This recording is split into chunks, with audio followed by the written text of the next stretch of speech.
Today on Terrible Choices Parents Make, a man once tried to raise his son as a native speaker in Klingon. Guys, this is a suggestion via Discord, guys. Go and check it out. Coming from the channel, today I just found out. The man who tried to raise his son as a native speaker in Klingon. The man is computational linguist Dr. D'Armand Spears. Spears is not actually a huge Star Trek fan himself. Indeed. Then why would you do that? I mean, if you were a fanboy, an absolute fanboy that worshipped the throne of Gene Roddenberry, then I would understand it. I would get it, right? I mean, like me, I would be like, you know what? Listen, let me raise my son with some type of like Vulcan dialect or something interesting. But listen. Indeed, many Klingon language enthusiasts aren't, contrary to popular belief. They Okay. tend to be language lovers fascinated by constructed languages, of which Klingon is a relatively thriving one, hence why they gravitate towards it.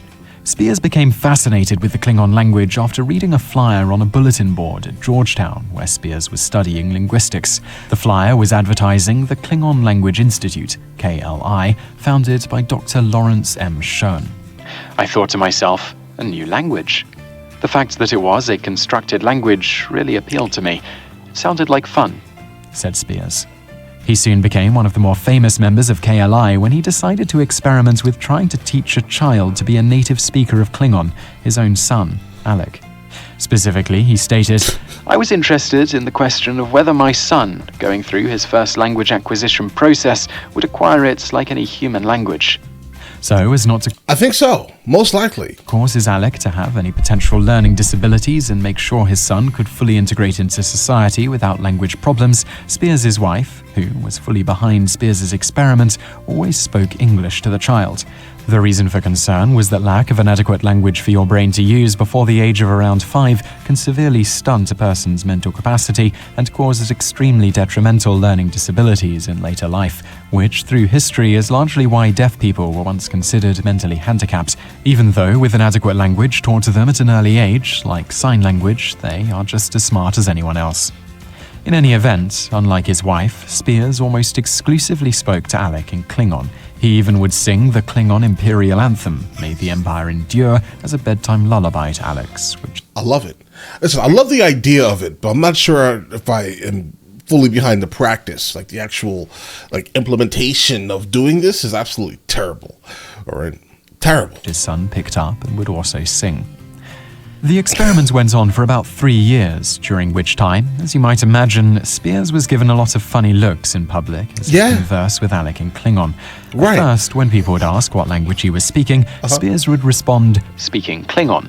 But after getting a lot of dirty looks and comments for this, he switched to just saying, speaking a constructed language, which generally would forestall potential negative comments. Right, it would. Despite certain people being aghast that a father would do this, thinking it's perhaps detrimental to a child, Spears, being a language expert, had a different view on it. My feeling is that it's good for people in general to know more than one language. You get different viewpoints and perspectives on things, and there is evidence to suggest that kids who are bilingual do better academically. Absolutely. Whether their second language is a constructed language or not. Yeah, but the problem here is there's no place that you're really going to go where you're going to be able to speak this language, unless it's with other hardcore Trekkies, and that's it. And I'm not sure that's extremely valuable. Like, what exactly are you going to gain from this community like that? Maybe a sense of community potentially, but other than that, you're not really getting anything. Despite the limitation of the language, Spears claimed, I've been able to say almost everything I've needed to say to Alec in Klingon. One of the reasons I find the Klingon language so interesting is that because the vocabulary and grammar is so limited, you really have to think to figure out how you're going to say something. For instance, when I ask him to turn out the lights, I say the Klingon for make it dark.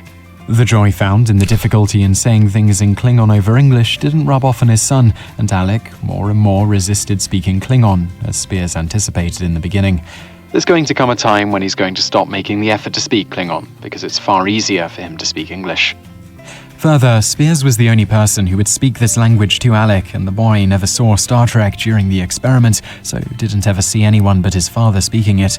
As everyone else spoke English, Alec gradually stopped responding to his father if he spoke Klingon, and around 3 years old, Spears states, He stopped listening to me when I spoke in Klingon. It was clear to me that he didn't enjoy it, and I didn't want to make it into a problem, so I switched to English. I'll be honest, it sounds like my son, like my youngest son. So he spent, I would say, the overwhelming majority of his life in a Spanish-speaking country. His mother speaks Spanish. She was hoping that he would also speak Spanish, and he absolutely, strongly detests speaking Spanish. He will not acknowledge it. He doesn't speak it at all, and if he does, he butchers it. All right, so yeah, he just is like, listen, English is that's it. I mean, I speak to him English, so I get it. I mean, kids just are gonna kind of gravitate to with whatever language that they I guess like the sound of the best. Today, the teenage Alec is no weird. longer fluent in Klingon and reportedly can't even pick out the meaning of individual words of the language, which probably is a fact that helps him with the ladies in high school. Bonus facts. The Klingon Probably language not. continues to grow despite the lack of new Star Trek shows or movies featuring it, with new words added each year, generally thought up by Mark Okrand, the person who often mistakenly is said to have first created the Klingon language. In fact, the actor who played Scotty, James Doohan, did that at a very rudimentary level, coming up with the style and the first few words.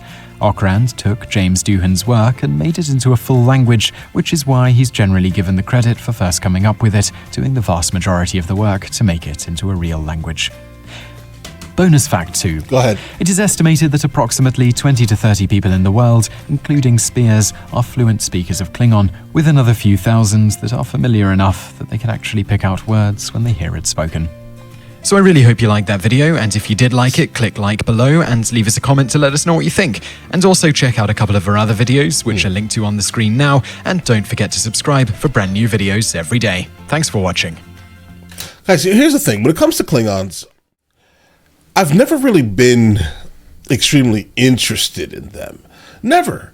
They just seem to be kind of, a bunch of people who like doing terrible things to other people. And then I've seen every single, how about this, more contemporary Star Trek that exists, guys.